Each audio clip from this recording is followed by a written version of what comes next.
একটি সবুজ শ্যামল গ্রামের পাশে ঘন জঙ্গলের ধারে বাস করত এক গরিব কিন্তু পরিশ্রমী নারী। তার সংসারে ছিল শুধু একটি গরু।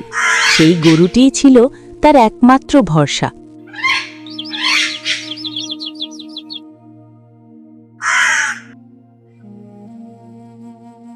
এই গরুটাই আমার সব, এর দুধ বেচেই আমার দিন চলে।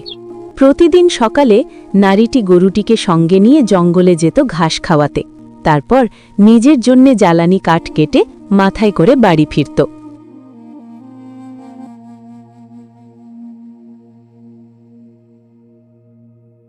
একদিন দুপুরে নারীটি জঙ্গলের ভেতরে কাঠ কাটছিল।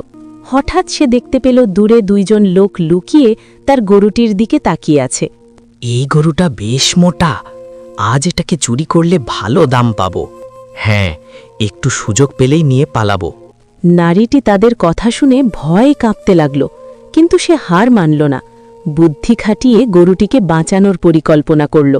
না, আমি আমার গরুটাকে কিছুতেই হারাতে দেব না।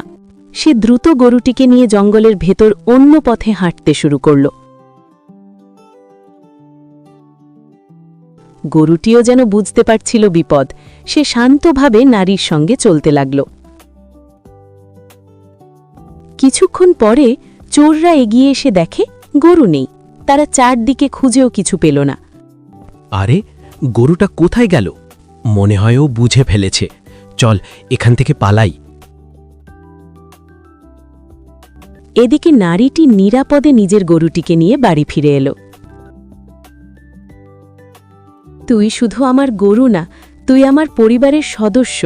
সেদিনের পর থেকে নারীটি আরও সতর্ক হয়ে গেল, আর গরুটির প্রতি তার ভালোবাসা আরও বেড়ে গেল।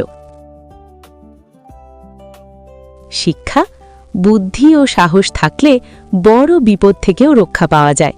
আর যে আমাদের ভরসা, তাকে ভালোবাসা আর রক্ষা করা আমাদের দায়িত্ব।